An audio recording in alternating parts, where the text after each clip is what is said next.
సరే ఆయన బాధ ఏదో నాకు అర్థమైంది. తర్వాత ఏం చేశారంటే ఇంకా మనకి జిల్లా మంత్రి ఎవరున్నారు అనగాని సత్యప్రసాద్ గారు, ఆయనకి ఫోన్ చేశాను. అన్న ఈ విధంగా మా పరిస్థితి, మేము కూటమిలో ఉన్నాం కదా, మేము ఏదో ఈ వర్క్ తెచ్చుకున్నాము, ఈ వర్క్కి నాకు అనుమతులు రాకుండా ఇబ్బంది పెడుతున్నారు, దీనికి మీరు సమస్యకు పరిష్కారం చేయండి, నేను మాట్లాడతాను అన్నాడు. అట్లా మాట్లాడిన తర్వాత ఈయన మాట్లాడిన తర్వాత నాకు ఒకరోజు ఎమ్మెల్యే గారు ఫోన్ చేశారు. ఫోన్ చేసి ఏమన్నా నా మీద కంప్లైంట్ చేస్తాం మంత్రికి.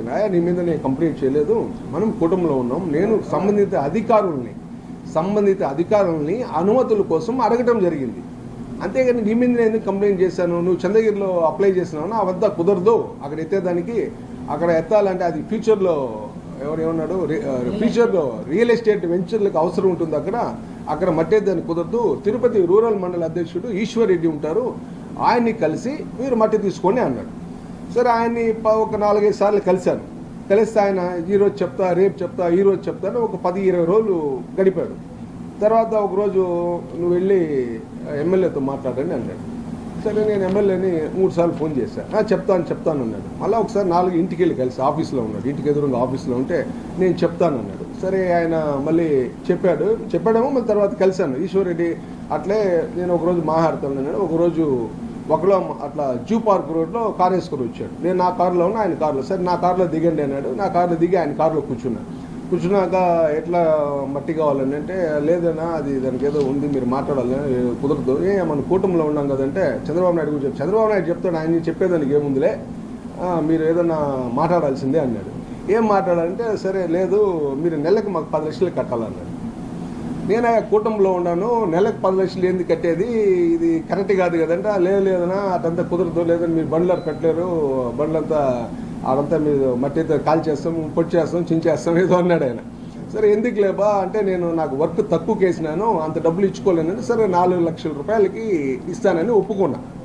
4 లక్షల రూపాయలు నెలలా ఇంకా ఆయన బెదిరింపులు, వాళ్ళు ఎవరు వెనకాల ఆయన బెదిరిస్తాడు, ఆయన వెనకాల ఏదైనా టీం బెదిరిస్తుందో మనకు తెలియదు కదా. సరే మనం ఏంటంటే కాంట్రాక్ట్ తిన్నాం కాబట్టి ఇంకా తల వంచుకోవాల్సిన పరిస్థితి వచ్చింది కాబట్టి తల వంచుకొని 4 లక్షలు ఒప్పందం చేసుకుని ఆయనకి ప్రతి నెల నేనే ఒక 3-4 నెలలు నేనే వెళ్ళి ఇస్తా ఉన్నా. మళ్ళీ నాకే ఎబ్బెట్టుగా ఉండింది, ఎందుకంటే ఆ పెరుమాళ పిల్లలంతా మా పక్క ఊరోలే కదా, ఈయన ఎందుకు రోజు వెళ్తా అంటాడు అనే ఉద్దేశంతో ఇది కరెక్ట్గా ఉండదని మా స్టాఫ్కి ఎంగేజ్ చేసి మీరు నెల పోయి ఇచ్చేసి, ఏదైనా ఒక నెల 1-2 రోజులు ఆలస్యం కూడా వెంటనే ఫోన్ చేసి ఆయన ఇబ్బంది పెట్టి ఏమి మీరు ఎందుకు ఇవ్వలేదు అది ఇది అనేవాడు. తర్వాత అలాగా నేను దాదాపు మొన్న మార్చి అప్పుడు మొదలుపెట్టే 25 నుంచి ఏప్రిల్ 21 వరకు, మొన్న ఏప్రిల్ 26 వరకు దాదాపు ఆయనకి 29 లక్షలు ఇవ్వటం జరిగింది. 29 లక్షలు పే చేశాను, డేట్ వైజ్ 29 లక్షలు పే చేశాను. దాంట్లో కూడా ఒక 2 లక్షలకి ఎవరో మా మిత్రుల ద్వారానో లేకపోతే మా స్టాఫ్ ద్వారానో ఫోన్పే దాదాపు ఒక 2 లక్షల రూపాయలకి ఫోన్పే పంపించడం జరిగింది. 2 లక్షల రూపాయలకి ఫోన్పే పంపించాను.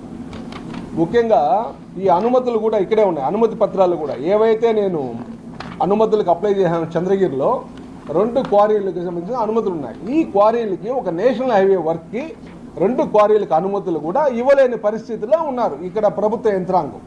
ఎందుకంటే ప్రభుత్వ యంత్రాంగం మొత్తము ఎమ్మెల్యే కనుసన్నల్లో కబ్జా అయిపోయినారు.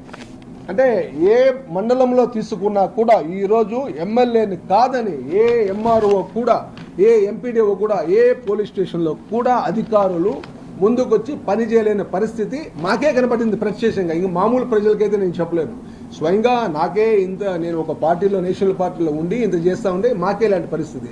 ఈరోజు చంద్రబాబు నాయుడు గారు, గౌరవ ముఖ్యమంత్రి గారు, గౌరవ విద్యాశాఖ మంత్రి నారా లోకేష్ గారు నిత్యం ఢిల్లీ ప్రయాణం చేస్తున్నారు, మా ప్రధానమంత్రి మోడీ గారిని కలుస్తున్నారు, ఎన్నో పథకాలని ఆంధ్రప్రదేశ్ తీసుకొస్తున్నారు. వాళ్ళ పూర్తి సహకారాన్ని ఆంధ్రప్రదేశ్కి అందిస్తున్నది ఎన్డీఏ గవర్నమెంట్. అలాగే ఈ రాష్ట్రంలో ఎన్ని వేల కోట్ల నేషనల్ హైవేస్ వస్తున్నాయంటే మీరు రోజు పేపర్లో చూస్తుంటారు. అలాంటి అభివృద్ధి ఎన్డీఏ ప్రభుత్వానికి, భారతీయ జనతా పార్టీ కేంద్ర ప్రభుత్వం నుంచి వీళ్ళకి అందిస్తామంటే, ఇక్కడ స్థానిక ప్రజాప్రతినిధి ఎవరైతే ఉన్నారో వెంకట మణి ప్రసాద్ అనే అతను ఇలాగా మమ్మల్ని, కూటమిలో ఉన్న మమ్మల్ని ఇబ్బంది పెట్టడం జరిగింది. ఈ విషయాలన్నీ కూడా నేను ముందుకు తీసుకెళ్ళి పోయిన నెల 18వ తేదీ పోయిన నెల 18వ తేదీ నేను ఇవన్నీ కూడా ముఖ్యమంత్రి గారు కలవాలని, లోకేష్ గారు కలవాలని విజయవాడకి వెళ్ళాను. విజయవాడగా 18 నుంచి దాదాపు 24 వరకు విజయవాడలో ఉన్నాను. ముఖ్యమంత్రి గారి పిఎస్ కపర్తి గారిని, అలాగే లోకేష్ పిఎస్ నరేష్ గారికి ఫోన్ చేశాను. చేస్తే వాళ్ళు అపాయింట్మెంట్ ఇస్తామని చెప్పారు. మళ్ళీ వ్యక్తిగత కార్యదర్శి రాజగోపాల్ కూడా ఫోన్ చేశాను. అన్నా నేను ఇప్పిస్తాను అపాయింట్మెంట్ అన్నారు. ఈ ముగ్గురు అపాయింట్మెంట్ ఇప్పిస్తాన్నారు, కానీ దాదాపు 4 రోజుల అక్కడ నేను విజయవాడలో ఉండటం జరిగింది.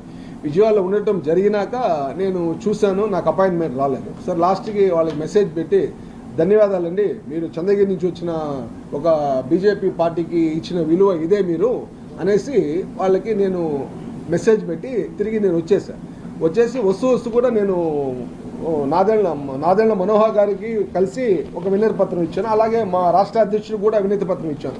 ఏవైతే మీకు చూపించానో ఈ రిప్రజెంటేషన్ ఇచ్చానో ఇవన్నీ కూడా వాళ్ళకి ఇవ్వటం జరిగింది. అలాగే మన ఉప ముఖ్యమంత్రి గారి ఓఎస్డి మధుసూదన్ గారు ఉన్నారు. ఆయన కూడా విశదీకరించి చెప్తున్నాను, ఇట్లా ఉంది పరిస్థితి, మీరు కూడా పెద్ద ఆయన దృష్టికి పవన్ కళ్యాణ్ దృష్టికి కూడా తీసుకురావడం వల్ల మా నియోజకవర్గంలో పరిస్థితి చాలా దారుణంగా ఉంది, ఇది చెప్పినాము. ఆయన కూడా నేను తీసుకెళ్తానన్నారు. అది ఎంతవరకు ఉందో, అది ఏ స్టేజ్లో ఉందో పరిస్థితి నేను చెప్పలేని పరిస్థితిలో ఉన్నాను. ఇకపోతే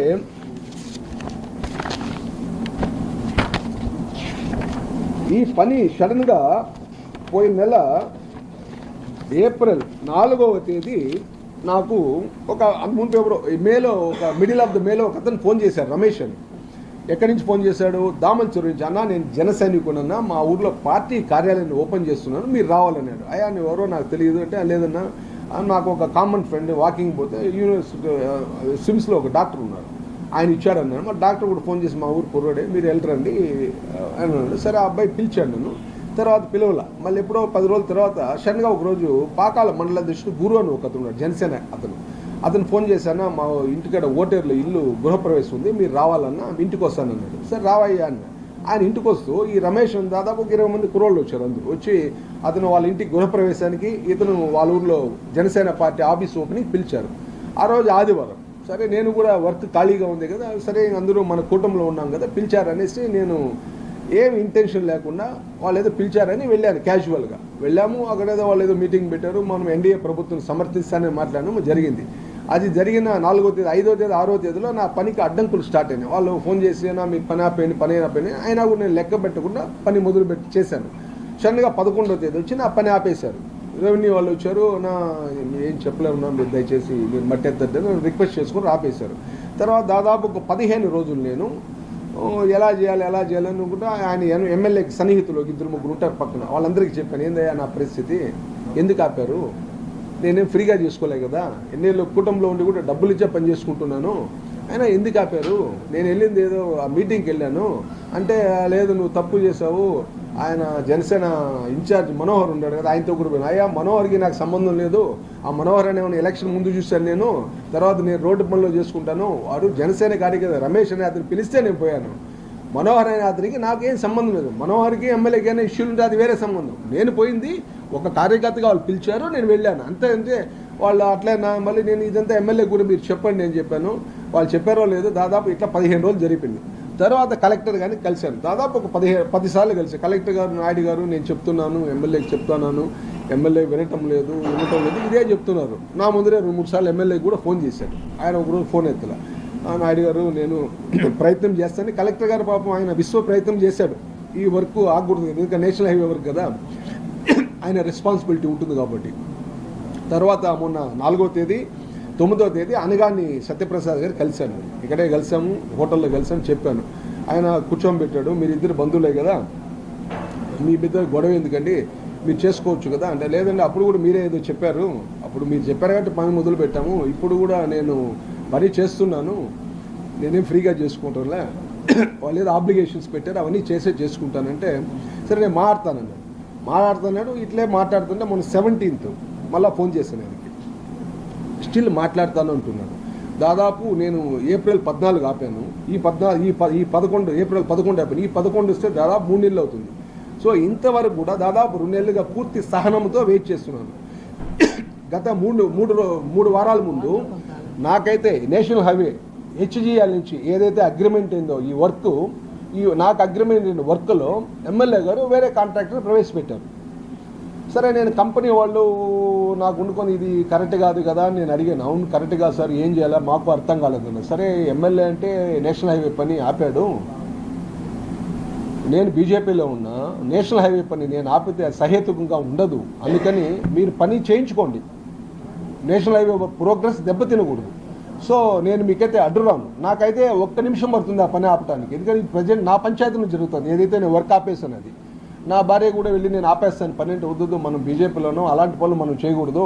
ఇప్పుడు ఎమ్మెల్యేకి మనకేం తేడా ఉంటుంది? ఎమ్మెల్యే మన దగ్గర ఎమ్మెల్యే ఈశ్వర్ రెడ్డి దగ్గర మనం డబ్బులు పే చేసి ఉన్నాము, అయినా కూడా మనం చేసినాము. ఇప్పుడు ఈశ్వర్ రెడ్డి పాపము ఆయన ఏం చెప్పలేని పరిస్థితి, ఆయన రోల్ ఏమో మనకు తెలియదు. మనం ఈశ్వర్ రెడ్డి దగ్గరే చేర్చినాం, ఆ వెనకాల ఏముందో మ్యాటర్ అయితే అది మనకి బిహైండ్ ద స్క్రీన్ మనకు తెలియదు కదా. మన వాళ్ళు ఎమ్మెల్యే మీరు ఈశ్వర్ రెడ్డిని కలవమన్నారు, ఈశ్వర్ రెడ్డి మేము కలిసాము, ఈశ్వర్ రెడ్డికి ఏదో ఆయన చెప్పింది మేము పే చేశాము. మళ్ళీ ఈశ్వర్ రెడ్డి పని ఆగిపోయినాక అడిగితే 2-3 సార్లు, మళ్ళీ 3వసారి నా ఫోన్ కూడా తెలియదు. ఒకరోజు అడిగితే నాతో ఏం మాట్లాడు దీని గురించి, ఇదేదో రాజకీయ కారణాలు అంటే మీరు ఎమ్మెల్యేతో మాట్లాడుకోండి అన్నాడు.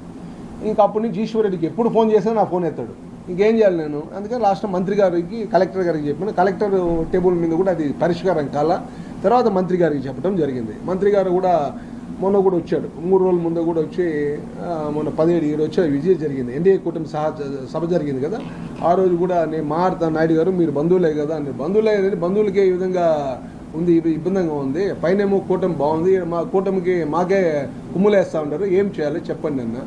నేను మాట్లాడతాను ఇంతవరకు మేము వెయిట్ చేసాం. ఇంకా